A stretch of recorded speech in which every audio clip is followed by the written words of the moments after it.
और वे प्रदेश में व्यवस्था परिवर्तन को लेकर महम विधायक बलराज कुंडू के द्वारा जन जागृति यात्रा निकाली जा रही है। आज यात्रा पंचकुला में प्रवेश किया और यात्रा में गांव-गांव से भारी संख्या में युवा इसमें शामिल हो रहे हैं। विधायक बलराज कुंडू ने हमारे संवाददाता से खास बातचीत भी की है। क्या कुछ उन्होंने इस बातचीत में कहा, वो देख लेते हैं। जन सहयोग मंच के संयोजक और महम के निर्दलीय विधायक बलराज कुंडू ने नांगल चौधरी यानी दक्षिण हरियाणा से जन जागृति यात्रा शुरू की थी, जो 650 किलोमीटर से भी ज्यादा का सफर तय करते हुए हरियाणा के पंचकुला जिले में पहुंच चुकी है। और अब बलराज कुंडू इस यात्रा को पंचकुला लेकर पहुंचेंगे। पंचकुला में एक बड़ी जनसभा करने की तैयारी की है और इसके बाद राज्यपाल को एक ज्ञापन भी बलराज कुंडू देने जा रहे हैं। तो पूरी यात्रा के दौरान क्या अनुभव रहे हैं और किस तरीके से लोगों का समर्थन बलराज कुंडू को मिला है, इस पर बातचीत करेंगे। बलराज कुंडू हमारे साथ मौजूद हैं। सर, आप 650 किलोमीटर से भी ज़्यादा का सफ़र अब तक कर चुके हैं और आप अब पंचकुला जिले में आपकी यात्रा पहुंची है। कई जिलों से होते हुए आप यहाँ तक पहुंचे हैं। जन जागृति यात्रा आपने इसका नाम रखा है। किस मकसद से आपको ये यात्रा शुरू करनी पड़ी हरियाणा में? आज ये यात्रा करने का मकसद, जिस प्रकार के हालात प्रदेश के अंदर आज हो चुके हैं, प्रदेश का हर वर्ग, विशेषकर युवाओं की बात करें तो आज प्रदेश के युवा इतना हताश और निराश है कि उसको अपना भविष्य अंधकार में लग रहा है।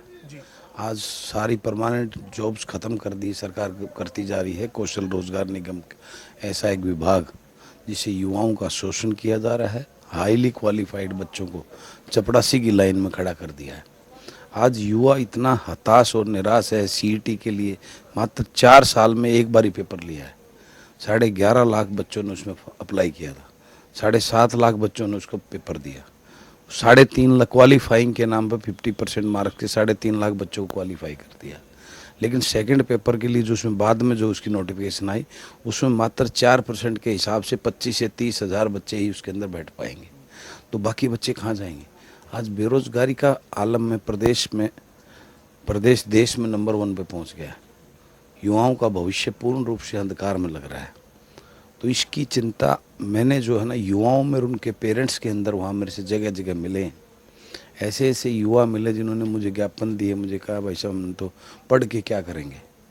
पढ़ने की तरफ से जो है ना उनका जो है ना मन हट गया। एडमिशन लेने बंद कर दिए।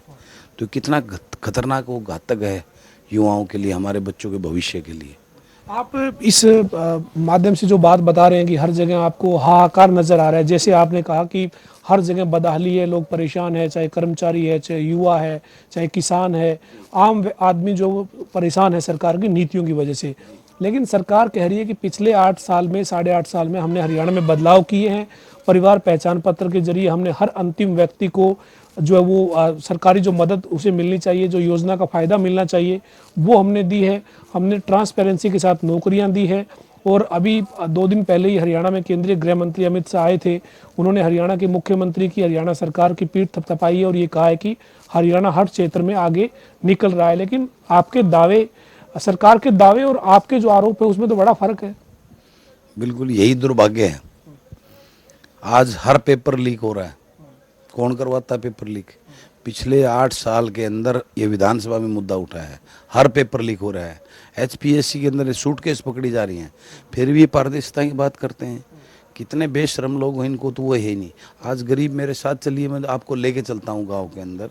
वहाँ गरीब की जो 5 किलो राशन दे के इन्होंने गरीब की गरीबी का मजाक उड़ाकर उसको वोट के लिए खरीदने का काम किया है। जन सेवक मंच जो है वो अपने आप में लोगों के लिए इतना बड़ा विकल्प कैसे बन जाएगा? क्योंकि एक कड़वा सवाल है। आपने पहले राजनीतिक अनुभव आपका भी लंबा है। आपने देखा है कि हरियाणा में विकास पार्टी बनी, हरियाणा में राव इंद्रजीत ने अपना इंसाफ मंच बनाया, कुलदीप बिश्नोई और भजनलाल परिवार ने अपनी पार्टी हजका बनाई, और विनोद शर्मा जो पूर्व में मंत्री हैं उन्होंने अपनी पार्टी जनचेतना पार्टी बनाई। पार्टियां जो है वो बनी और अब पता नहीं लगा उन पार्टियों का क्या हुआ।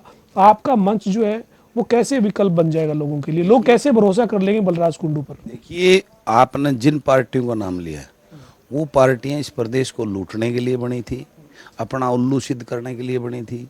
मैंने अगर राजभोग भोगना हो तो अभी मेरे को आज भी मिलने को तैयार है। मुझे तो बहुत दिन से ऑफर हैं, लेकिन मैं इस प्रदेश के लिए, इस सिस्टम को बदलने के लिए, व्यवस्था परिवर्तन के लिए लड़ रहा हूँ।